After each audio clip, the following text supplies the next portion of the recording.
Shalom jemaat terkasih. Kita bersyukur pagi hari ini bersama-sama kita boleh datang ke rumah Tuhan. Kita boleh beribadah meninggikan nama Tuhan. Mari kita boleh bersama-sama menenangkan hati kita boleh bersatu teduh. Tenang sejenak, kita mengarahkan hati dan pikiran kita kepada Tuhan.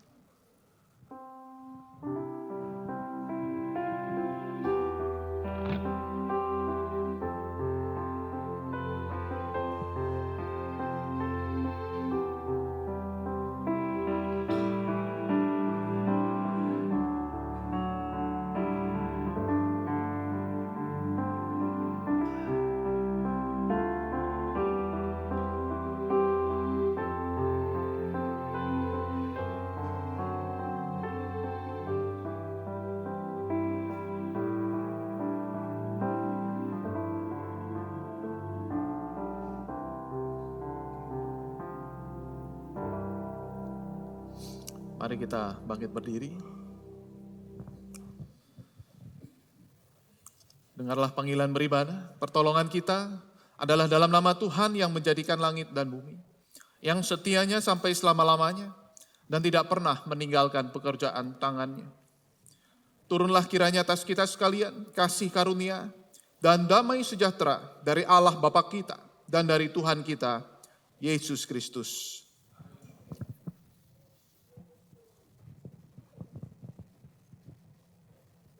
Mari jemaat Tuhan, kita mau siapkan hati kita, pikiran kita. Hati kita semua memuji Tuhan dengan sukacita dan membawa nyanyian syukur. Mari kita beribadah kepada Tuhan. Tuhan, Kau sungguh baik.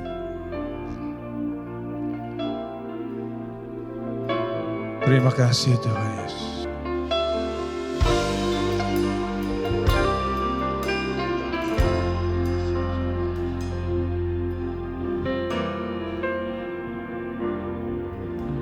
Yesus, Kau sungguh baik. Yesus, nama-Mu indah. Yesus, ku cinta Kau selalu. Ku tinggikan, ku agungkan selamanya. Sekali lagi katakan Yesus. Yesus, Kau sungguh baik. Yesus, amin. Yesus, ku cinta Kau selalu. Ku tinggikan, ku agungkan selamanya.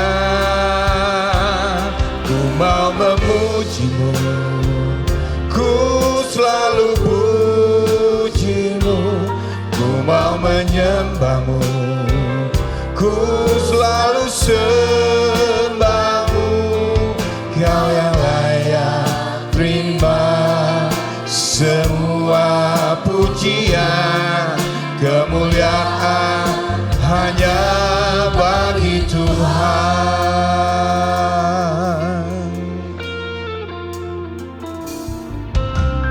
Yesus, Kau sungguh baik. Yesus, nama-Mu indah. Yesus, ku cinta Kau selalu. Ku tinggikan, ku agungkan selamanya. Ku mau memuji-Mu, ku selalu puji-Mu. Ku mau menyembah-Mu, ku selalu sembah-Mu. Kau yang layak terima semua pujian. Kemuliaan hanya bagi Tuhan.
ku mau menyembahmu, ku selalu sembahmu, kau yang layak terima semua pujian, kemuliaan hanya bagi Tuhan. Kau yang layak terima semua pujian, kemuliaan hanya bagi Tuhan. Kau yang layak terima semua pujian, kemuliaan hanya bagi Tuhan.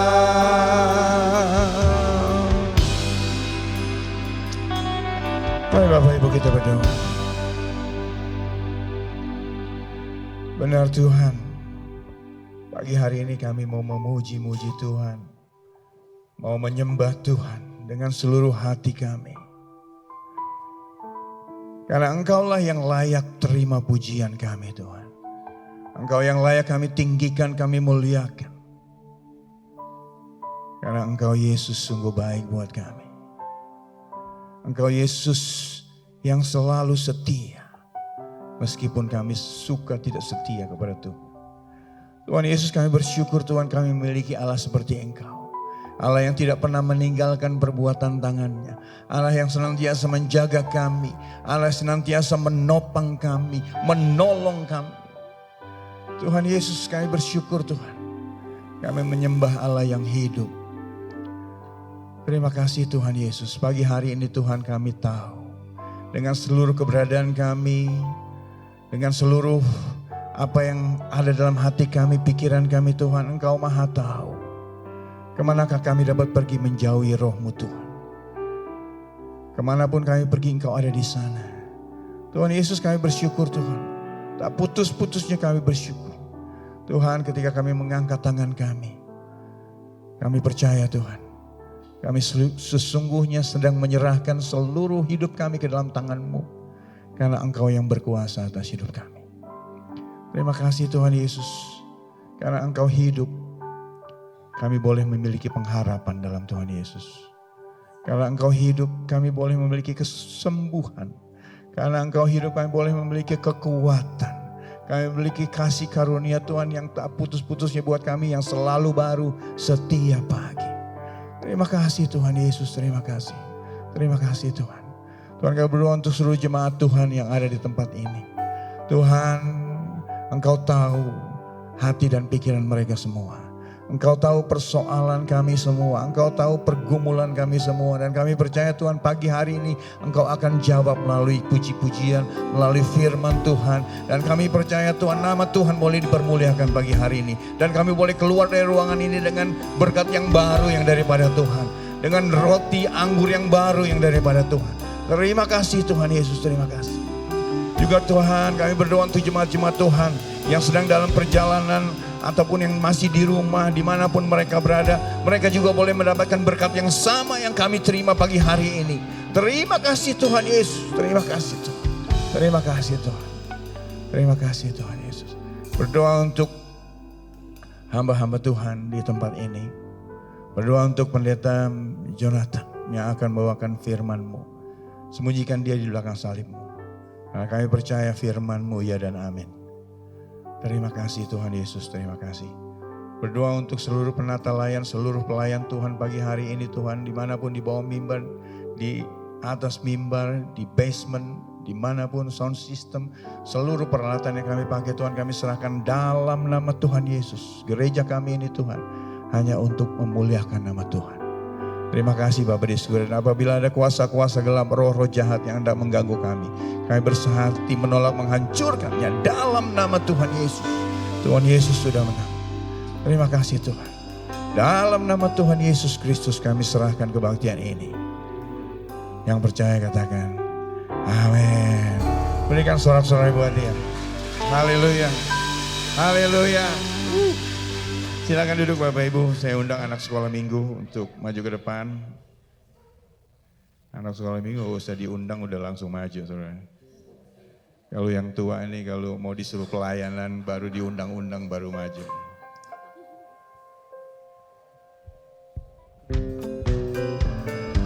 Ayo adik-adik sekolah minggu.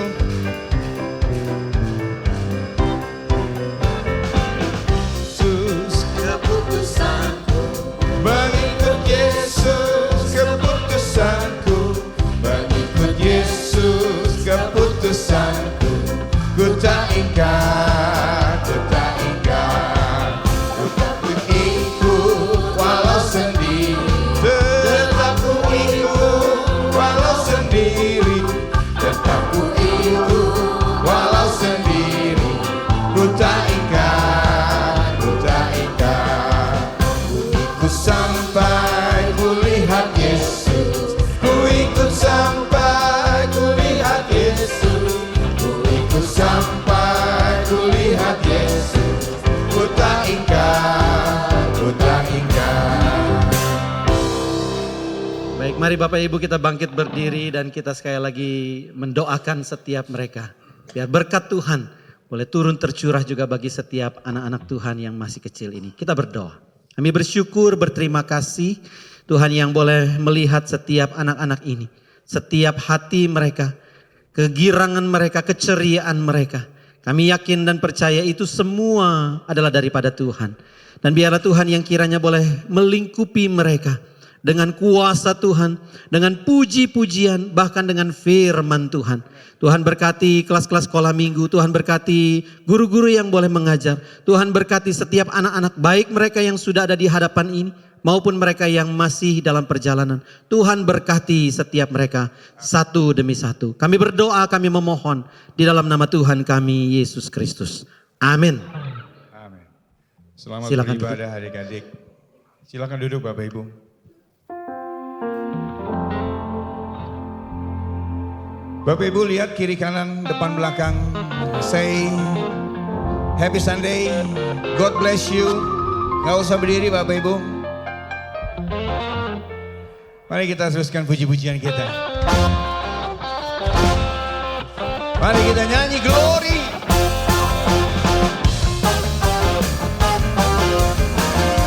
Bapak Ibu di bangku juga bisa goyang ya.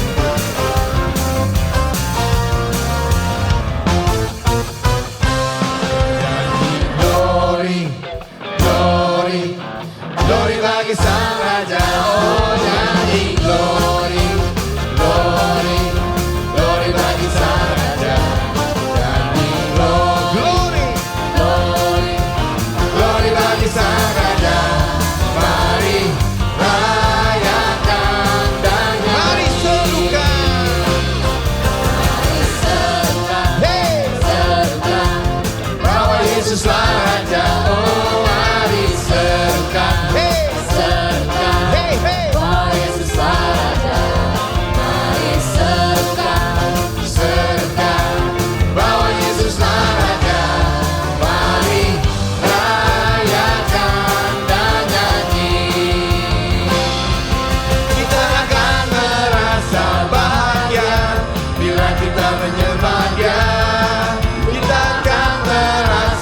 Sukacita bila kita semua nyanyi glory, glory, glory bagi Sang Raja, oh nyanyi glory, glory, glory bagi Sang Raja, nyanyi glory, glory, glory bagi Sang Raja, mari rayakan, mari serukan.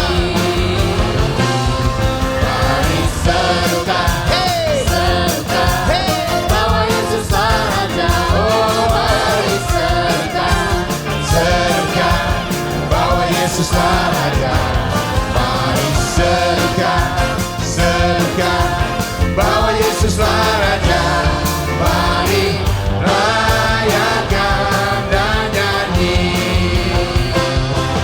Kita akan merasa bahagia bila kita menyembah Dia. Kita akan merasa sukacita bila kita semua nyanyi glory, glory, glory, glory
Colek kiri kanan, depan belakang.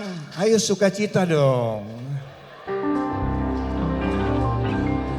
Aku jalan kebenaran dan jalan kehidupan, itu Yesus katakan. Dan ku percaya, amin, di dalam namanya ada keselamatan. Aku jalan kebenaran dan jalan kehidupan, itu yang Yesus katakan. Aku percaya, amin, di dalam namanya ada keselamatan. Glory haleluya, glory haleluya, hey hey hey, glory haleluya, glory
because He lives, I can face tomorrow because He lives. All fear is gone because I know He holds the future. Amen. And life is worth the living just because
kasih Tuhan. Sebab Dia hidup. Karena kami menyembah Allah yang hidup. Ku tak gentar. Karena ku tahu Dia pegang hari esok. Hidup jadi berarti sebab Dia hidup. Karena ku tahu, karena ku tahu Dia pegang hari esok. Hidup jadi berarti sebab Dia hidup. Karena ku tahu,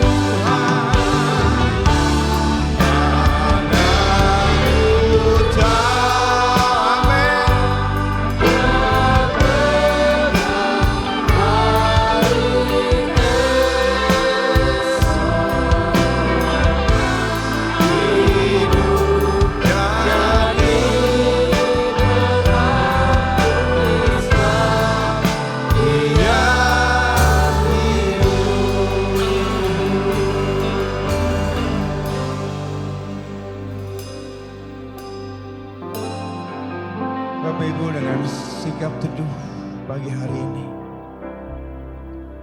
saya nggak tahu apa pergumulan saudara hari ini. Saya nggak tahu apa kesulitan saudara. Istrimu mungkin tidak tahu, suamimu mungkin tidak, anak-anakmu mungkin tidak tahu. Tapi saya mau kasih tahu, Tuhan Yesus tahu. Dan Tuhan akan selalu menolong saudara dan saya, menjaga saudara dan saya.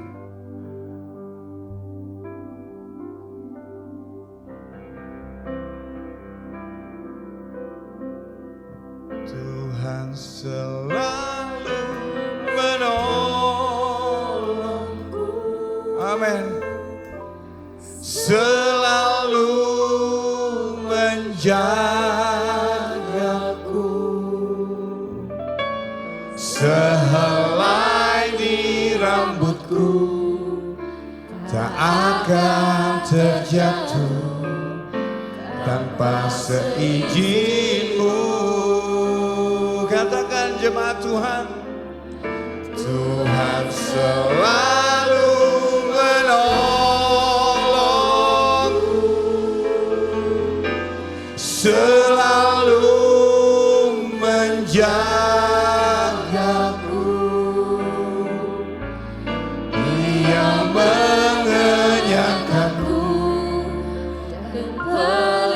Terima kasih Tuhan, terima kasih.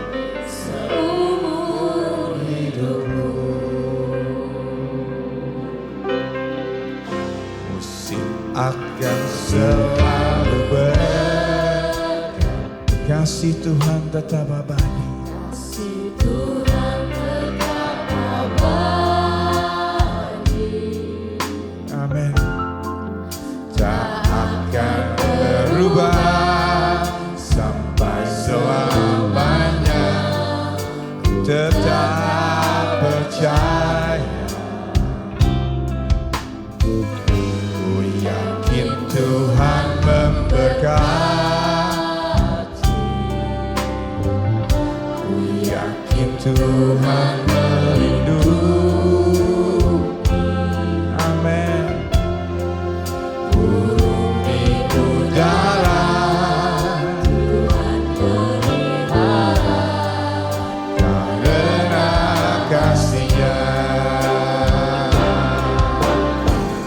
Tuhan selalu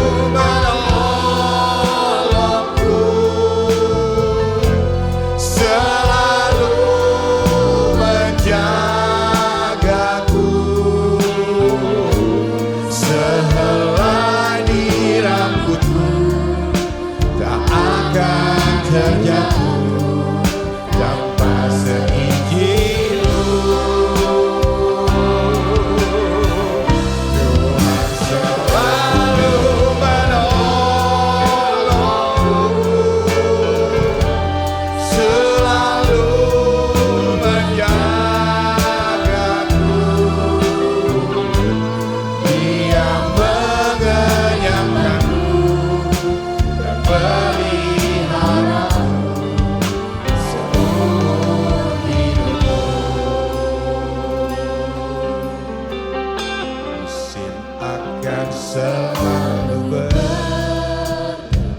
Saudara, kasih Tuhan tidak pernah berubah. Amin. Jangan ragukan Dia, saudara.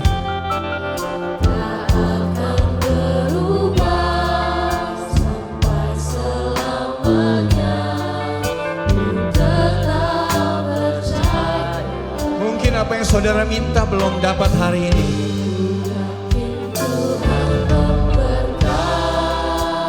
Mari kita yakin dalam hati kita, saudara. Sekali-kali pun Dia tidak akan meninggalkan engkau. Amin.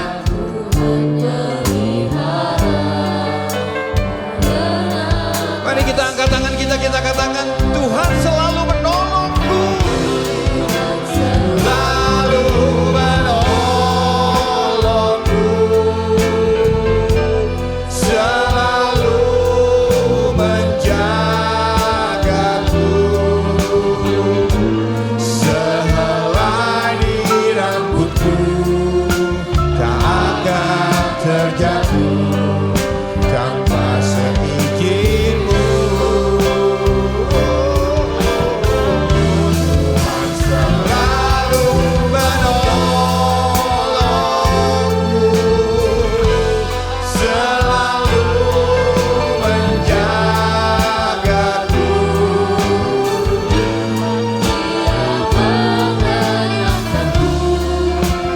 Peliharaku seumur hidupku. Tuhan selalu menolongku. Amin. Selalu menjagaku.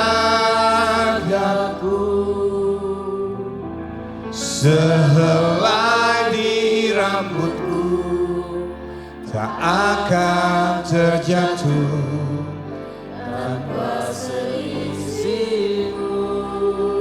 Nyanyikan dengan imanmu. Tuhan selalu menolong. Terima kasih buat pertolongan-Mu, Tuhan. Selalu menjagaku. Dia mengenyangkanku, peliharaku seumur hidupku.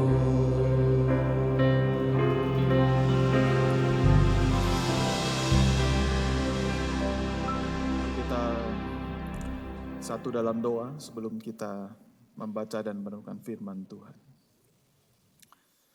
Kami mengimani ya Tuhan, Kau selalu menolong kami. Kami mengimani seperti pujian yang kami naikkan ini. Engkau selalu menjaga setiap kami. Dan itu sebabnya Tuhan menjaga kami dengan firman-Mu. Memberikan kami kekuatan, kesegaran. Dan bahkan memberikan perlindungan dari ajaran-ajaran yang tidak sehat. Kami berdoa. Kami serahkan setiap kami yang mendengar firman-Mu. Dan juga hamba-Mu yang berbicara. Semua untuk memuliakan nama Tuhan. Berkatilah setiap kami ya Tuhan, di dalam nama Tuhan Yesus kami berdoa.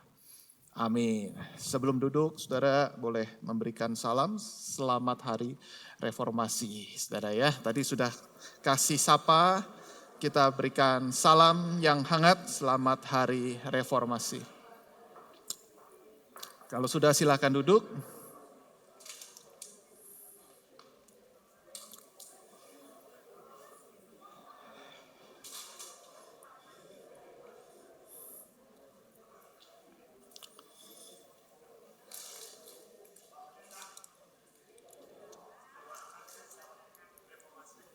Hari Reformasi, saudara ya. Tanggal 31 Oktober, saudara, kita merayakan secara resmi Hari Reformasi. Dan sekarang ini saat-saat menjelang Hari Reformasi, di mana Martin Luther memberikan tesisnya 95 dalil di pintu gereja Wittenberg. Di situ kemudian lahirlah gereja Protestan. Kalau tadi saya ngelihat Bapak Ibu senang sukacita begitu ya. Dulu saudara zaman kegelapan saudara tidak ada yang seperti itu saudara-saudara ya. Bagaimana kita bisa merayakan sukacita, nyanyikan glory, glory bagi Sang Raja begitu ya. Itu semua lagu-lagu pujian yang terambil dari ayat-ayat firman Tuhan. Dan sebelumnya ketika pada saat itu saudara-saudara, mereka yang bisa membaca firman Tuhan hanya hamba Tuhan, pastor pada saat itu. Tetapi orang awam tidak bisa dan tidak mengerti apa yang menjadi isi kebenaran firman Tuhan. Nah saudara-saudara, ketika saya akan membahas bagian tentang Roma Katolik atau peristiwa reformasi, saudara, kita punya posisi di dalam hari ini dengan gereja Katolik, saudara-saudara. Jadi ketika saya nanti akan mengulas tentang sejarah gereja, saudara, maka itu fakta pada saat itu, bukan gereja Katolik hari ini, saudara ya. Bukan gereja Katolik hari ini, dan kita punya posisi dengan gereja Katolik. Kalau mereka mau ke Kristen, saudara-saudara, maka mereka, saudara, kalau perhatikan tidak perlu dibaptis ulang. Artinya apa, saudara? Mereka bukan bidat, saudara ya. Jadi mereka sama-sama anak Tuhan, mereka dan gereja Kristen, kita sama-sama menyembah Tuhan yang sama. Ya. Jadi mereka enggak dibaptis ulang dalam nama Bapa, Anak, dan Roh Kudus, tetapi mereka tetap mengikuti kelas-kelas katekisasi untuk menyamakan ajarannya. Nah yang saya nanti akan bahas adalah sejarah pada saat itu, bukan gereja Katolik hari ini. Ya.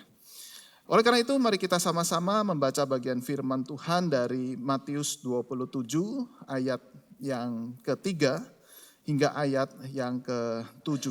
Ya, Matius 27 ayat yang ketiga hingga ayat yang ke-7.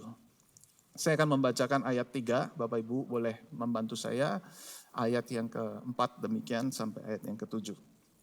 Pada waktu Yudas yang menyerahkan dia melihat bahwa Yesus telah dijatuhi hukuman mati, menyesalah ia, lalu ia mengembalikan uang yang 30 perak itu kepada imam-imam kepala dan tua-tua.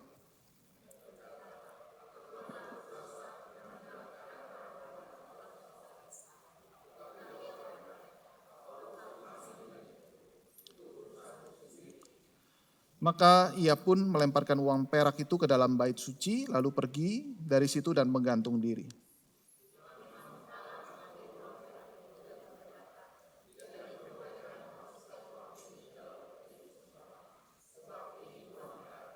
Sama-sama ayat ke-7. Sesudah berunding mereka membeli dengan uang itu tanah yang disebut tanah tukang periuk untuk dijadikan tempat pekuburan orang asing. Demikian pembacaan firman Tuhan. Nah, saudara-saudara terkasih, tema kita pada pagi hari ini yaitu tentang gereja dan pertobatan sejati. Ya, nanti kita akan kaitkan dengan peristiwa reformasi, saudara. Dan kita membahas tentang sekali lagi satu orang tokoh yang punya teladan yang buruk, negatif, yaitu Yudas Iskariot. Di sini dikisahkan Yudas gantung diri, ya, atau bunuh diri, saudara. Lalu kita berpikir apa kaitannya ini dengan peristiwa reformasi, begitu ya. Nah, saudara-saudara, kita akan melihat ayat yang ketiga, saudara-saudara. Bagaimana ketika Yudas menyerahkan dia melihat Yesus telah dijatuhi hukuman mati, menyesalah ia. Lalu kemudian ia mengembalikan uang yang 30 perak itu kepada imam-imam kepala dan tua-tua. Nah saudara, setelah Yesus dijatuhi hukuman mati, dikatakan Yudas sangat menyesal. Ya. Lalu ia kembalikan uangnya kepada imam-imam dan tua-tua.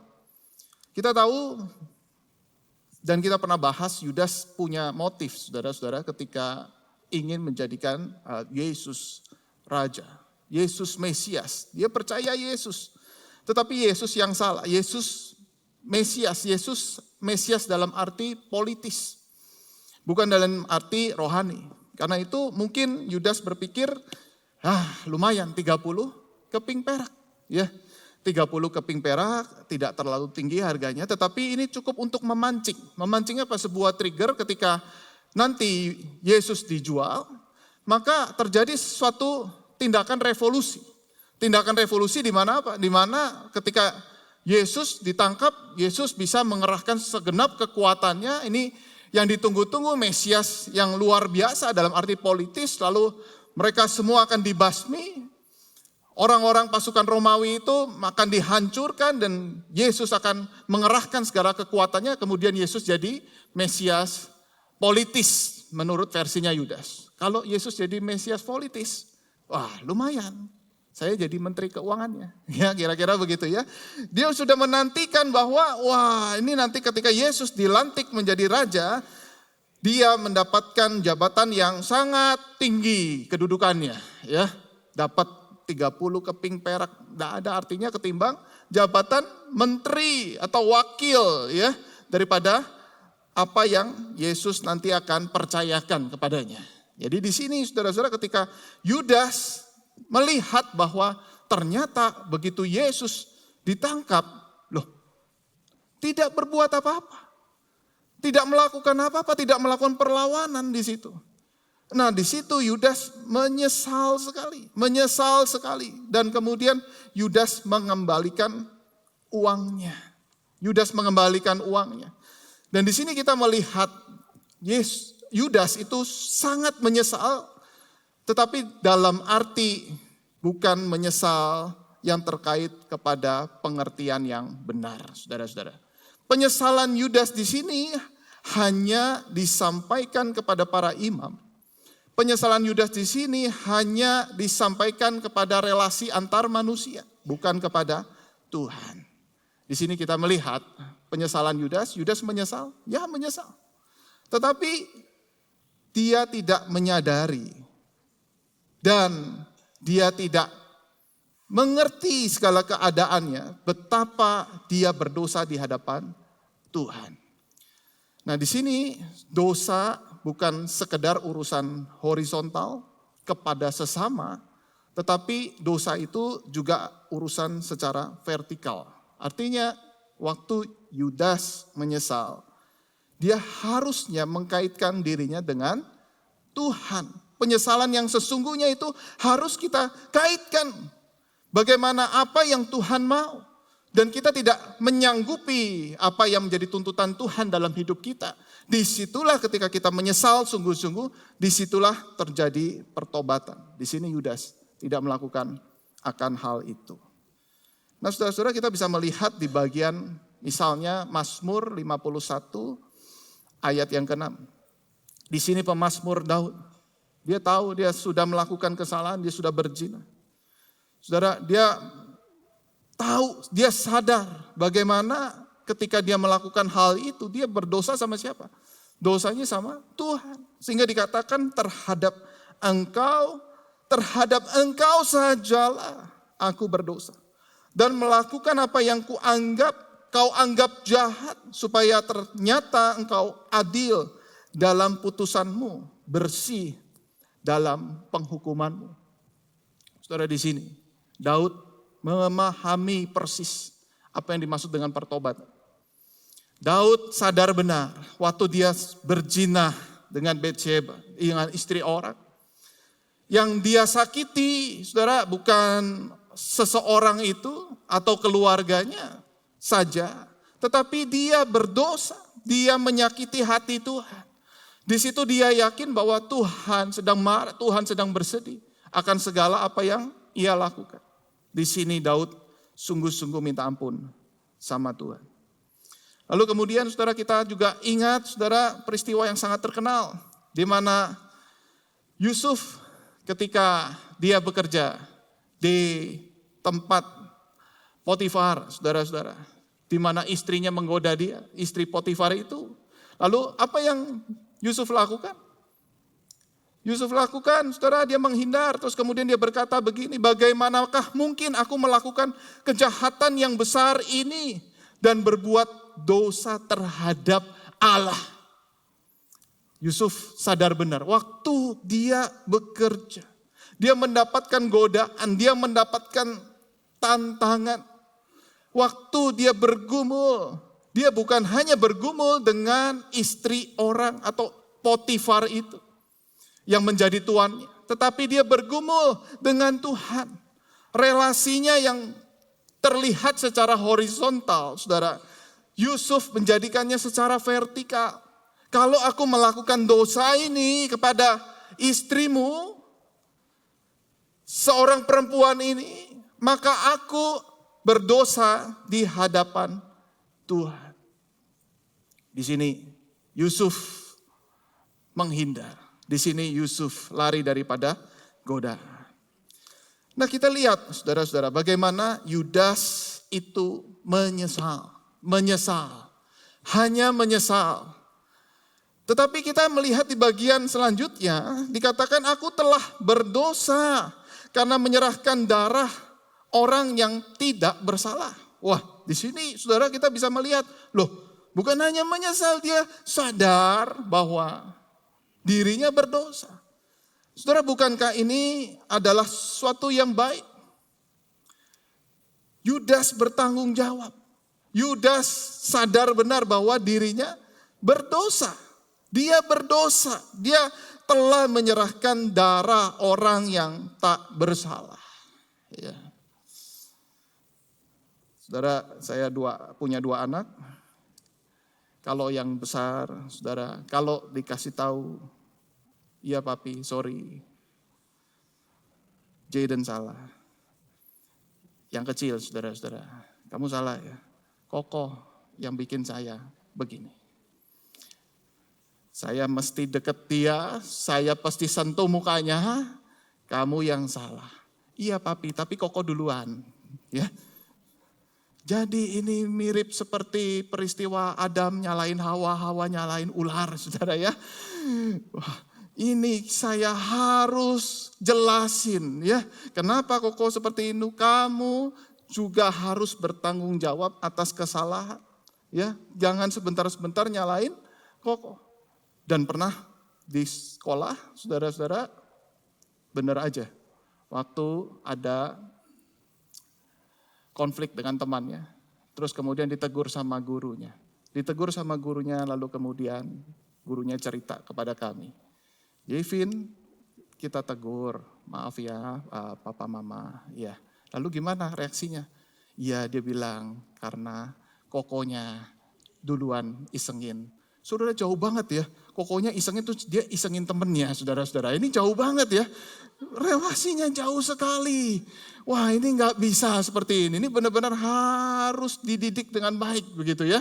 Supaya apa? Dia ngaku salah, dia tahu dia harus tanggung jawab, dia punya konsekuensi atas kesalahannya. Nah kita lihat di sini saudara-saudara, Yudas itu ngaku, dia sadar aku telah berdosa. Aku telah menyerahkan darah orang yang tak bersalah. Bagus gak penyesalan Yudas? Bagus. Kalau gitu salahnya di mana saudara-saudara? Nah kita melihat ya. Sebenarnya pengakuan Yudas itu baik kalau terlihat dari luar ya. Tetapi saudara-saudara duka cita Yudas itu tidak membawa pada pertobatan yang sejati. Duka citanya Yudas itu tidak sesuai dengan kehendak Tuhan. Duka citanya Yudas tidak sesuai dengan apa yang menjadi isi hati Tuhan.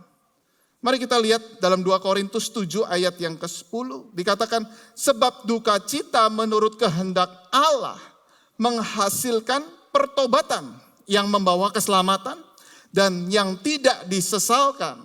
Tetapi duka cita yang dari dunia ini menghasilkan kematian. Yudas berduka cita, ya betul dia berduka cita. Tetapi apakah duka citanya Yudas itu sesuai kehendak Tuhan? Yudas mungkin berduka cita karena nama baiknya hancur. Yudas mungkin ikut menyesal. Sekian lama ikut Yesus, dia sudah meninggalkan karirnya, ternyata bukan jabatan menteri yang dia dapatkan. Aku inginnya dengan 30 keping perak ini aku dapat jabatan yang lebih besar. Di sini aku nyesel, aku ngaku salah. Aku ngaku salah, tetapi tidak ada kait-mengait antara Yudas dengan Tuhan. Di perjanjian lama saudara ada contoh mirip Yudas yang berduka cita. Tetapi tidak bertobat. Siapa dia? Saul. Dikatakan di dalam 1 Samuel 15 ayat 24-25. Berkatalah Saul kepada Samuel, aku telah berdosa. Perhatikan mirip ya. Aku telah berdosa, sebab telah kulangkahi titah Tuhan dan perkataanmu. Tetapi aku takut kepada rakyat. Karena itu aku mengabulkan perintahan mereka.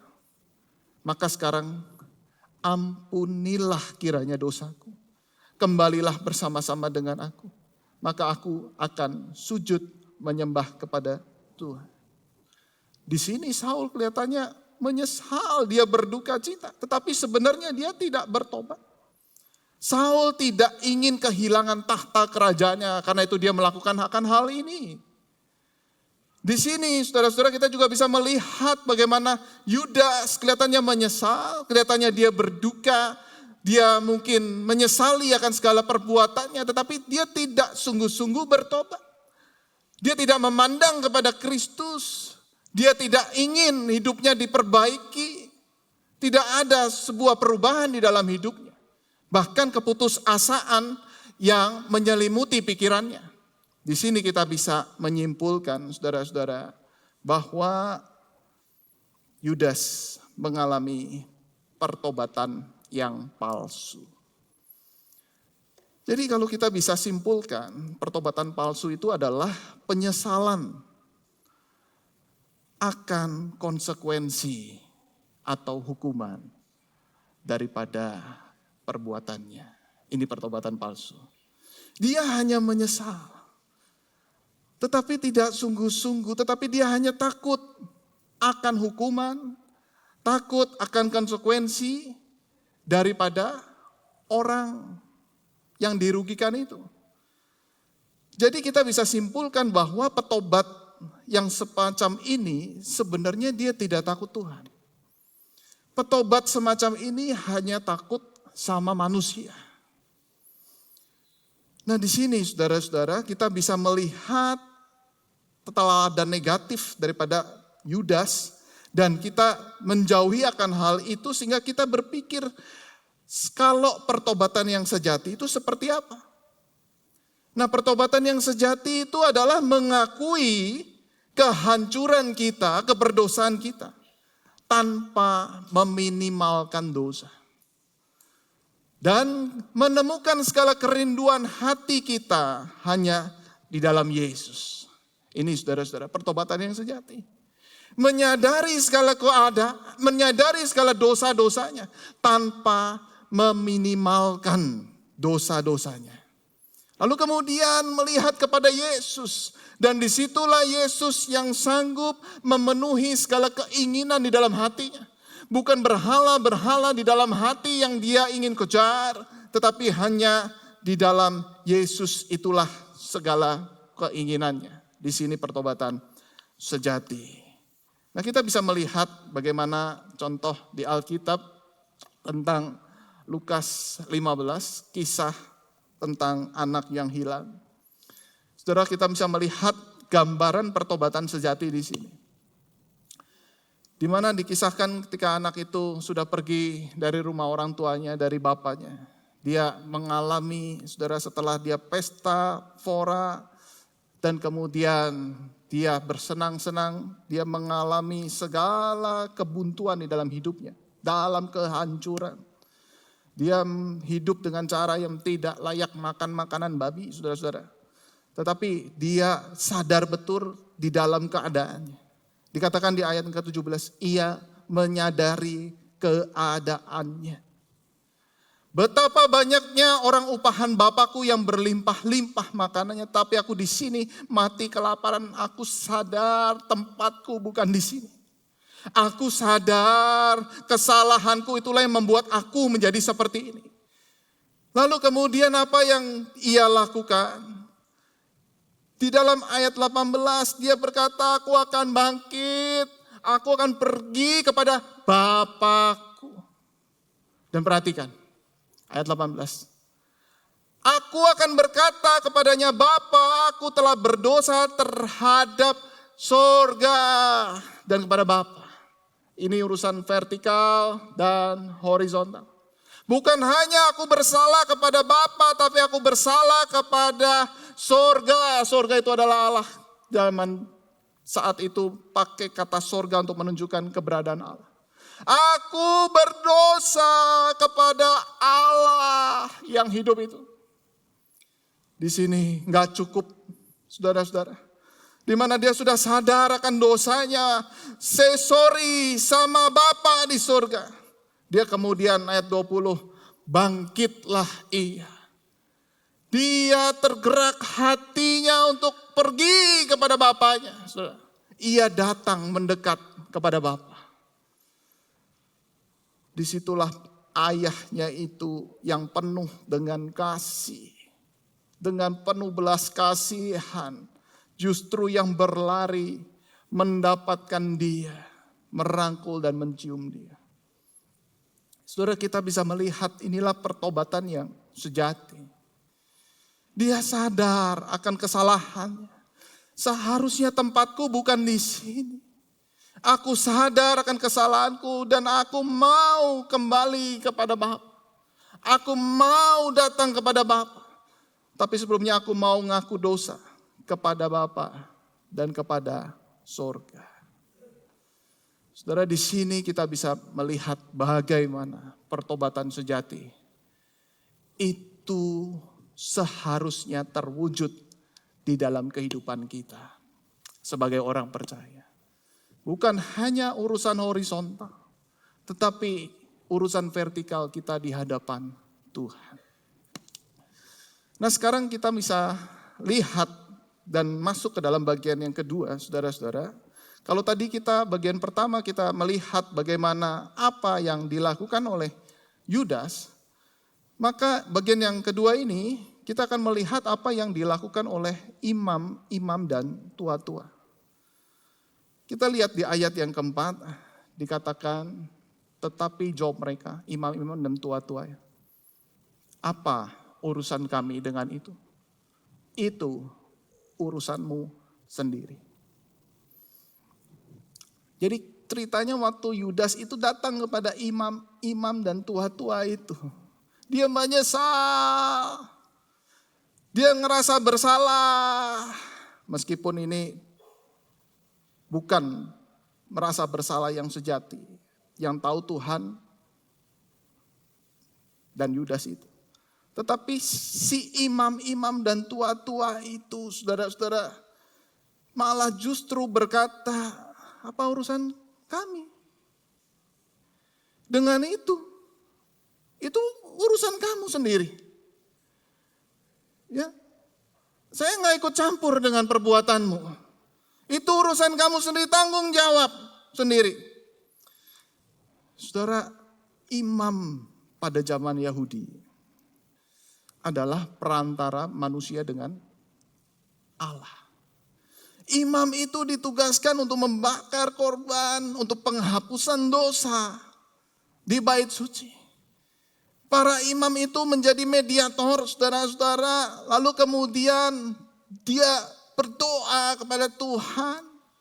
Dia bakar korban sembelihan itu, lalu dia nyatakan kamu sudah diampuni, dosamu sudah diampuni. Saudara, saya membayangkan saudara-saudara seharusnya imam itu justru membantu Yudas, bukan? Ayo sini saya bantu kamu untuk berdoa. Saya bantu kamu untuk mempersembahkan korban sembelihan. Saya doakan, saya doa. Lalu kemudian setelah saya doakan, kamu dinyatakan bersih. Suci. Tetapi imam itu justru berkata, itu urusanmu sendiri. Saudara, ini imam yang jahat. Imam yang jahat. Dia tidak peduli dengan orang berdosa. Ini imam yang tidak mengerti isi hati Tuhan. Seharusnya imam ini dia bersimpati dengan orang berdosa. Seharusnya imam ini tidak menolak orang berdosa yang mau berbalik. yang sudah mulai punya rasa bersalah itu. So, imam ini berbeda sekali dengan tindakan Yesus yang menerima, mengampuni orang berdosa, saudara-saudara. Tetapi imam ini justru menolak orang berdosa. Di ayat yang ke-6 dikatakan imam kepala mengambil uang perak itu dan berkata, tidak diperbolehkan uang ini ke dalam peti persembahan. Sebab ini adalah uang darah. Betapa licik sekali. Begitu mau dibalikan ke peti persembahan, ini nggak bisa. Tidak haram. Ini uang haram. Ya. Tadi dia mau keluarkan uang buat beli Yesus. Halal. Begitu dibalikin, jadi haram. Ya. Hatinya licik sekali, saudara-saudara. Uang juga dari dia. Tetapi dia memikirkan bagaimana supaya kepentingannya itu terwujud. Di situ saudara-saudara memang benar ada peraturan di perjanjian lama, Ulangan 23 ayat 18. Gak boleh hasil daripada dosa. Tapi dari awal dia sudah beli Yesus, dia tahu dia mau melakukan dosa. Tapi mungkin dengan ini dia berpikir bahwa rasa bersalahnya dia ditutupi. Nah sekarang aku ikut aturan daripada kitab suci. Di sini saudara-saudara orang bisa memainkan, memanipulasi hatinya terhadap rasa bersalah. Saudara, ada banyak orang yang dia sebenarnya ada banyak dosa tapi ditutupi dengan kedok pelayanan, kedok religius, kedok ngikuti firman Tuhan. Padahal di sisi yang lain, dia sedang berdosa di hadapan Tuhan. Saudara, imam ini, saudara-saudara, sangat jahat, sangat licik sekali. Seharusnya dia sadar, dia juga salah. Seharusnya dia yang juga minta ampun. Tetapi dia korbankan Yudas. Lalu dia anggap ini tindakan religius. Saya ikutin Ulangan 23. Tuhan berkenan terhadap apa yang saya lakukan. Setelah inilah manusia berdosa. Bukan hanya orang yang hidupnya hancur seperti Yudas. Tetapi juga imam yang melayani Tuhan. Kalau di gereja adalah mungkin hamba Tuhan. Dan para aktivis yang melayani. Kita tidak luput dari dosa. Dan rasa bersalah. Tapi pertanyaannya apakah kita sungguh-sungguh mau bertobat di hadapan Tuhan. Minta ampun sama Tuhan. Atau kita tutupi dengan hal-hal yang baik. Seolah-olah Tuhan berkenan. Dan kita pakai bahkan ada landasan ayat firman Tuhan. Di sini Tuhan melihat hati yang paling dalam dari antara setiap kita. Di sini saudara-saudara ketika kisah ini selesai. Saudara, kita tahu akhir daripada kisah ini, Yudas kemudian bunuh diri. Dan dipakailah uang itu untuk membeli kuburan dinamakan tanah tukang periuk. Kalau begitu kaitannya apa dengan peristiwa reformasi? Nah saudara-saudara, sebentar lagi kita akan merayakan hari reformasi, tanggal 31 Oktober. Maka tentu kita ingat ada pertobatan Martin Luther. Lalu kemudian Martin Luther mencetuskan gerakan reformasi. Martin Luther adalah seorang yang sangat luar biasa dipakai oleh Tuhan. Dan menurut catatan daripada R.C. Sproul, Martin Luther tidak puas, saudara-saudara ya, dengan pengakuan dosa-dosanya yang singkat. Nah pada saat itu, saudara, Martin Luther betul-betul dia punya relasi dengan Tuhan yang sangat ketakutan ketika dia melakukan tindakan-tindakan religiusnya. Sampai begini, dia mengucapkan 25 kali doa salam Maria dalam setiap 7 jam doa yang ditetapkan. Ia mengakui dosa secara rutin kepada imam atau pastor sedikitnya 1 kali di dalam seminggu, sedikitnya. Nah saudara-saudara, biasanya proses pengakuan dosa itu hanya memakan waktu beberapa menit. Tetapi tidak demikian dengan Martin Luther. Martin Luther tidak puas dengan pengakuan dosa-dosanya yang singkat. Ia ingin memastikan bahwa tidak ada dosa dalam hidupnya yang tidak diakui. Ia masuk ke dalam pengakuan dosa dan tinggal berjam-jam setiap hari. Nah saudara-saudara, jadi pemahaman pada saat itu, saudara-saudara, ketika kita ini melayani bahkan tadi seperti imam, dan tidak luput kita pun juga bisa berdosa di dalam pelayanan, bukan? Nah itu harus diakui. Itu harus diakui, itu harus minta ampun sama Tuhan. Nah di Katolik, ya pada saat itu ada ya masuk ke dalam bilik pengakuan dosa. Ya di mana mereka umat Tuhan ini harus menceritakan, ya mengakui dosa-dosa mereka. Dalam pikiran, dalam perbuatan. Nah si Martin Luther itu benar-benar dia list segala yang dia tahu dalam isi hati dan pikirannya dia. Dia pernah benci sama orang, dia pernah iri, ditulis list.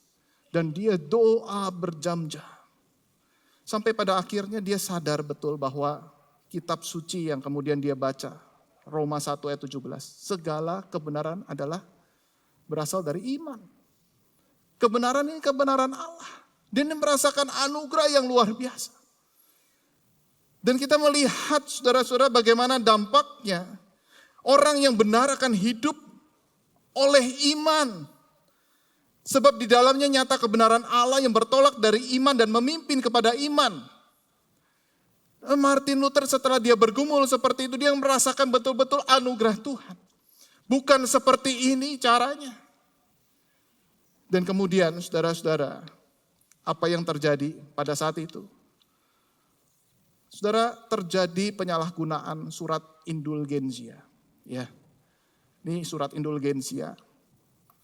Saudara, surat ini, saudara, ini dijual belikan.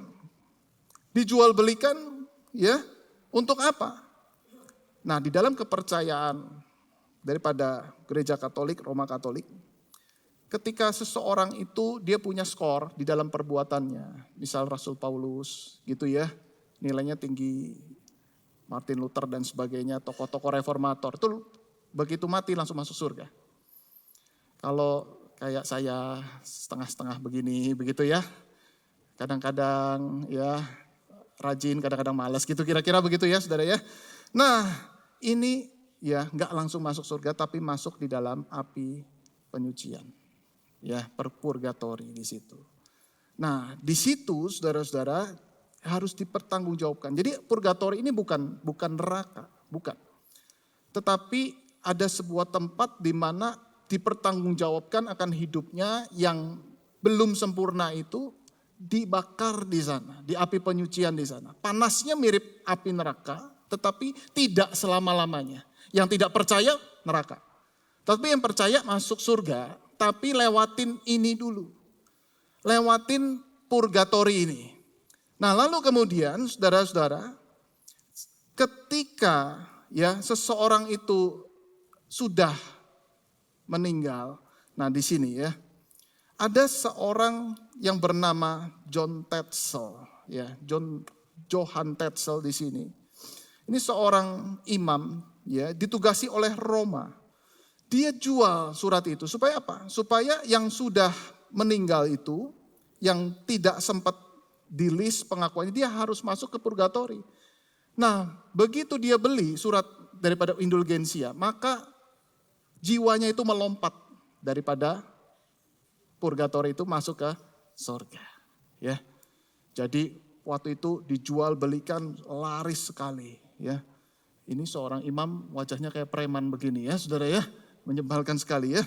Nah ini pada saat itu dia jual laris manis dan dia berkata, seketika uang bergemerincing dalam peti, jiwa pun melompat dari api penyucian. Bahkan dia klaim, saya lebih hebat daripada Rasul Petrus. Rasul Petrus berkhotbah 3.000 jiwa diselamatkan.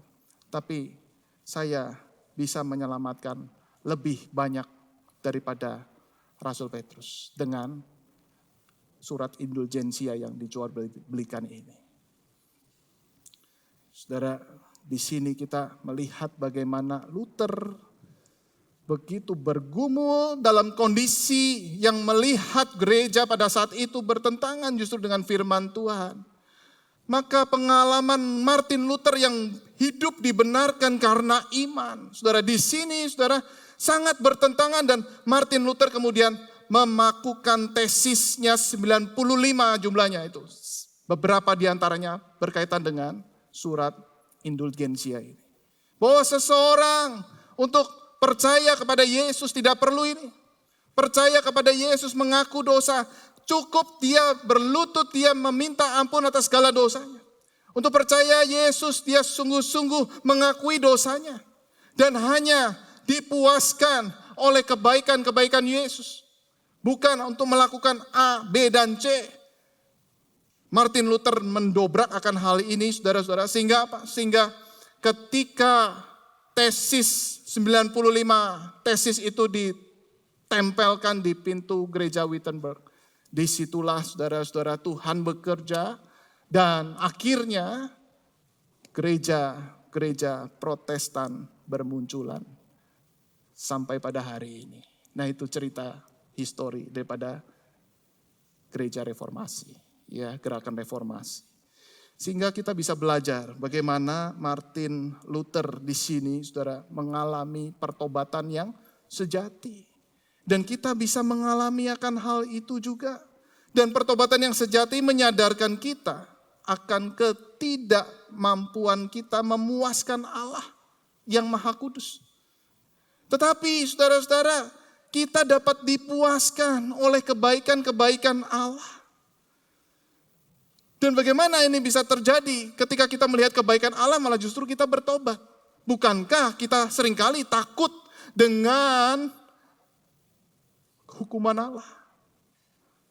Charles Spurgeon, dia menjelaskan begini. Ketika saya berpikir Tuhan itu keras, saya merasa mudah untuk berbuat dosa. Tetapi saya menemukan Tuhan begitu baik. Begitu penuh kasih sayang.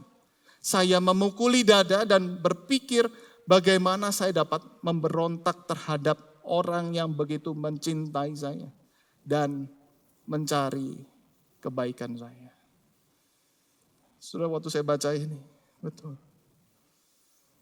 Inilah relasi kita dengan Tuhan yang hari ini boleh terwujud berkat jasa para reformator termasuk Martin Luther. Mereka pernah mengalami berelasi dengan Tuhan begitu menakutkan.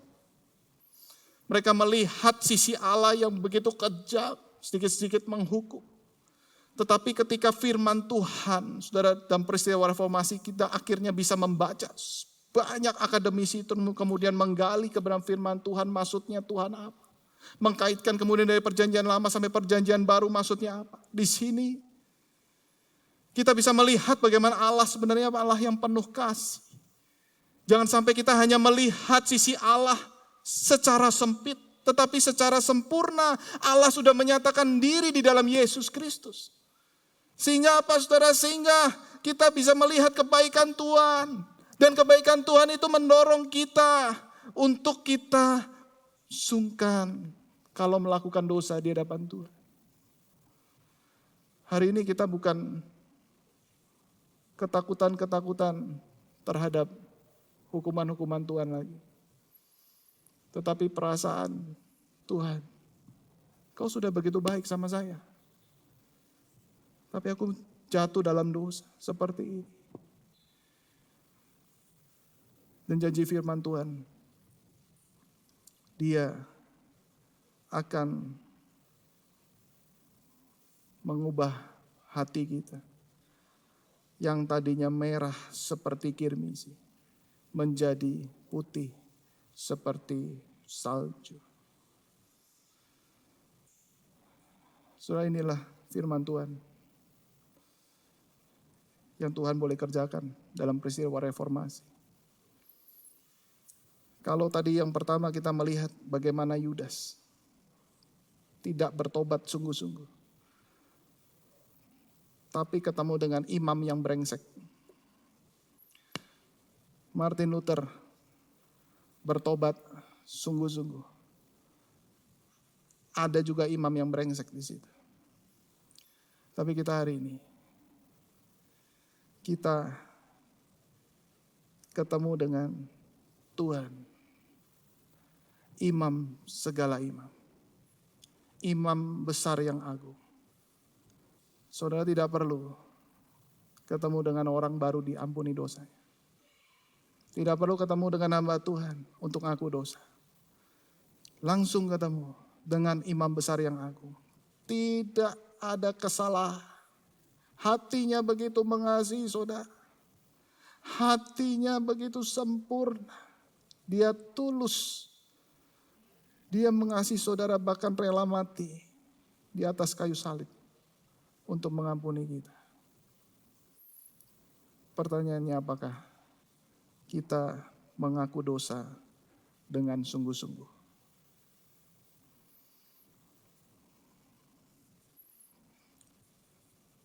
Kapan terakhir kita menyesali dosa-dosa kita di hadapan Tuhan? Kapan kita menangis karena dosa-dosa kita? Kita rasakan begitu menyakiti hati Tuhan. Kapan kita berjanji sama Tuhan, Tuhan, aku tidak mau melakukan akan hal ini.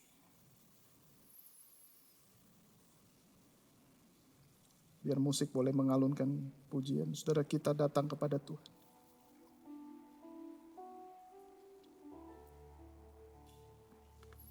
Mazmur 51. Korban sembelihan kepada Allah ialah jiwa yang hancur. Hati yang patah dan remuk tidak akan kau pandang hina, ya Allah.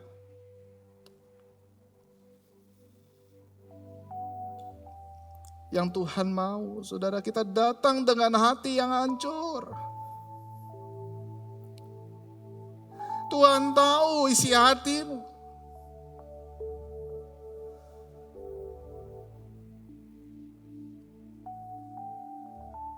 Apakah engkau pernah datang? Atau kapan terakhir engkau datang dengan hati yang hancur kepada Tuhan?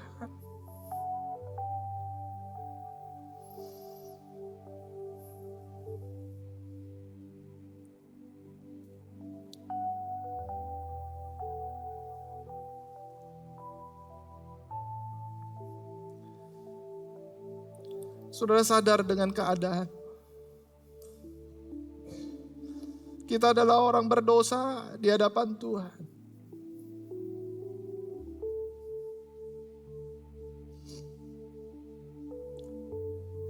Mungkin dari luar tampak baik.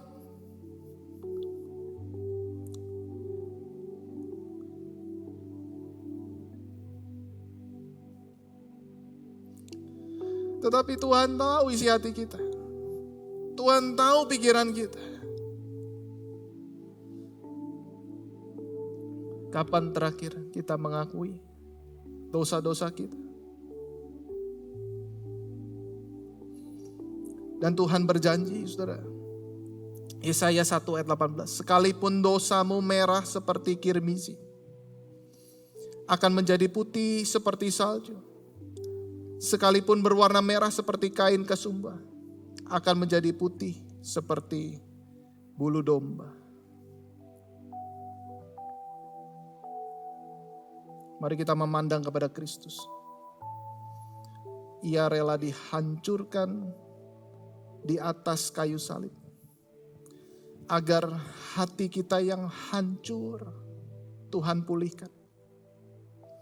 Ia rela dibuang ke tempat yang paling jauh dari Bapa, Sehingga Kristus berkata, Bapa, Bapa, mengapa engkau meninggalkan aku? Untuk apa saudara? Agar kita dibawa ke tempat yang paling dekat dalam pelukan Bapa. Sehingga kita hanya dengan berbisik ketika kita ngaku salah sama Bapa. Bapa, aku sudah salah.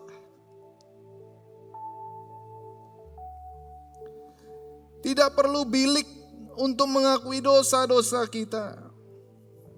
Dia hanya sejauh doa.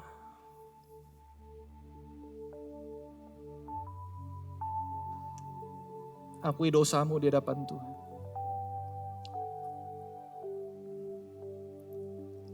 Pemusik dan singer boleh maju ke depan dan mari kita mempersiapkan diri untuk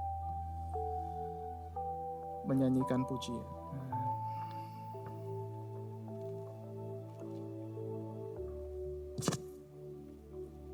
Betapa besar, betapa besar kasih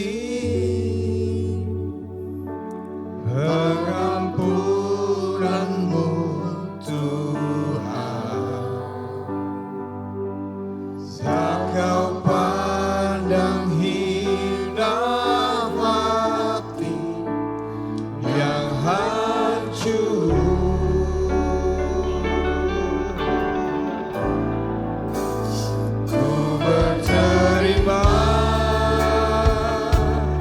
Kasih kepadamu ya Tuhan, pengampunan yang kau beri. Mari kita bangkit berdiri, katakan. Betapa besar kasih pengampunanmu Tuhan, dan kau pandang hina hati yang hancur.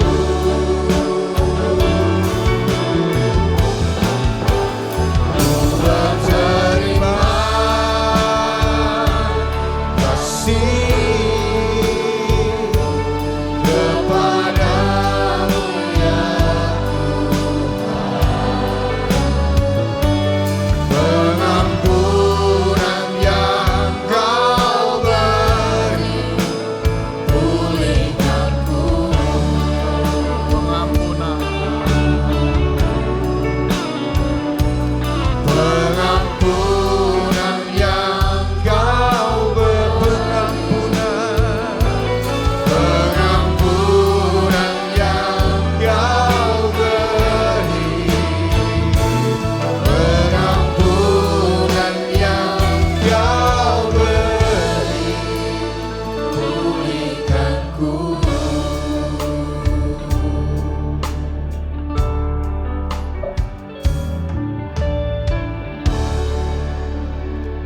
tetap berdiri, kita mengakui pengakuan iman kita seturut dengan pengakuan iman rasuli. Aku percaya kepada Allah, Bapa yang Maha Kuasa, Khalik langit dan bumi, dan kepada Yesus Kristus, anaknya yang tunggal Tuhan kita, yang dikandung daripada Roh Kudus, lahir dari anak darah Maria, yang menderita di bawah pemerintahan Pontius Pilatus, disalibkan dan dikuburkan, turun ke dalam kerajaan maut.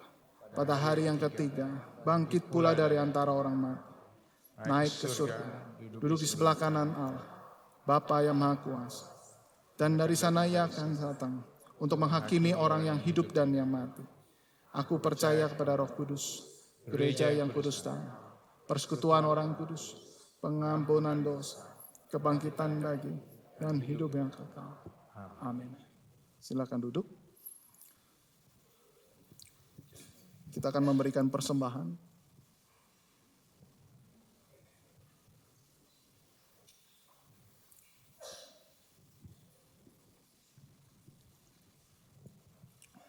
Sekali lagi kita berdoa terlebih dulu sebelum kita memberikan persembahan.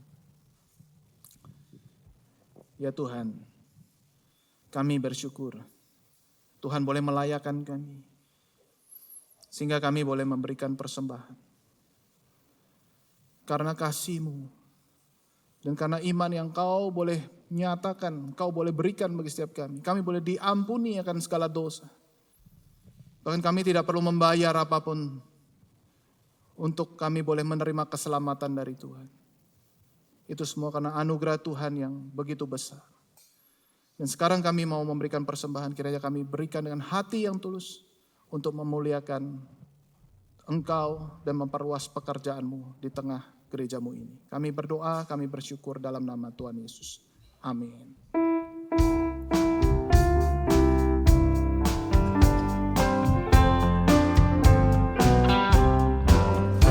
Di atas satu Allah yang kuat dan gagah, berdirilah gereja di tengah dunia, yaitu Yesus Kristus yang telah menjadikan jemaat dengan sabda dan air baptisan.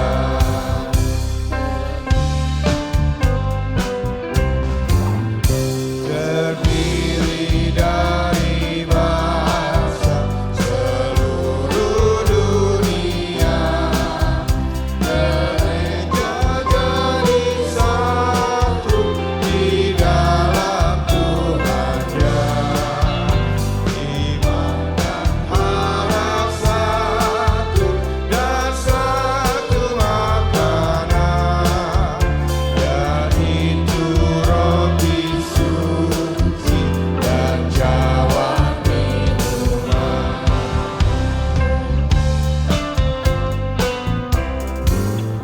Gereja yang berdoa di dalam dunia, sekutu dengan Tuhan ketika yang esa, dan dengan orang suci jemaat yang benar, di kami bangkit juga ya Tuhan dalam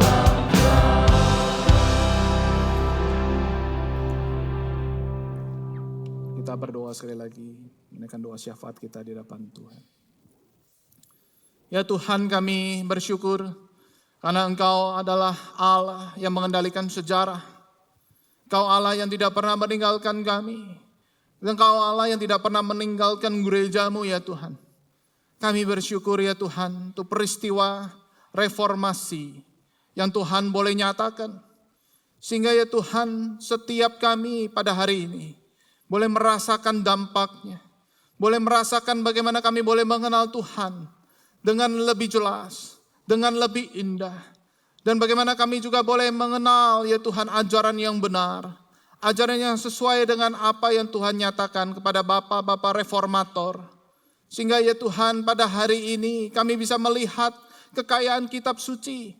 Dan kami bisa menemukan di mana kami boleh diselamatkan Tuhan. Itu karena iman, karena anugerah Tuhan. Kami bersyukur karena Engkau begitu baik bagi setiap kami. Oleh karena itu ya Tuhan, kiranya Tuhan boleh tuntun setiap kami untuk hidup terus berjalan bersama dengan Engkau. Di dalam segala kehidupan, dalam segala pergumulan, kami percaya Engkau yang terus menuntun kami dan tidak pernah meninggalkan setiap kami. Kami berdoa menyerahkan setiap pergumulan kami. Kami menyerahkan setiap pergumulan keluarga.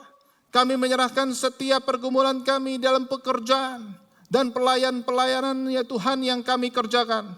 Kami berdoa pergumulan gereja-Mu di Gereja Petra Indonesia ini. Kiranya Tuhan, kami bersyukur bagaimana Tuhan sudah terus memelihara hingga hari ini. Dan kami percaya untuk masa depan gereja-Mu, Tuhan yang juga akan pimpin. Kami bersyukur ya Tuhan, kami serahkan untuk setiap pergumulan kami ke dalam tangan Tuhan. Dan kami percaya Engkau menyertai langkah kaki kami Engkau mendengar seruan doa kami dan juga Engkau mengajarkan kami berdoa. Bapa kami yang di surga, dikuduskanlah namamu, datanglah kerajaan-Mu, jadilah kehendak-Mu di bumi seperti di surga. Berikanlah kami pada hari ini makanan kami yang secukupnya, dan ampunilah kami akan kesalahan kami, seperti kami juga mengampuni orang yang bersalah kepada kami. Dan janganlah membawa kami ke dalam pencobaan, tetapi lepaskanlah kami daripada yang jahat. Karena Engkaulah yang mempunyai kerajaan dan kuasa dan kemuliaan sampai selama-lamanya. Amin. Mari kita bangkit berdiri, kita nyanyikan doksologi.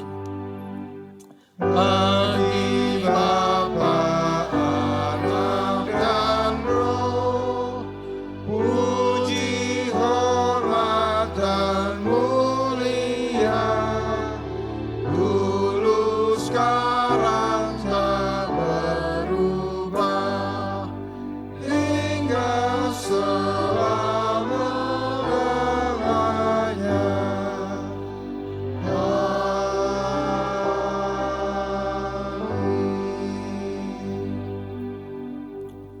Jemaat terkasih, bukalah hatimu lebar-lebar dan terimalah berkat dari Allah Tritunggal. Kiranya kasih dari Allah Bapa, anugerah dan pengampunan dari Allah Anak Yesus Kristus, dan penyertaan, kuasa, penghiburan dari Allah Roh Kudus terus menyertai saudara-saudara sekalian dari saat ini sampai selama-lamanya. Amin.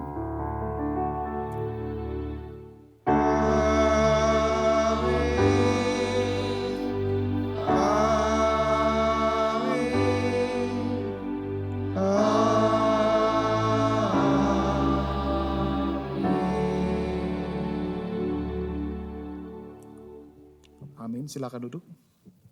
Doa teduh, ibadah selesai. Tuhan memberkati.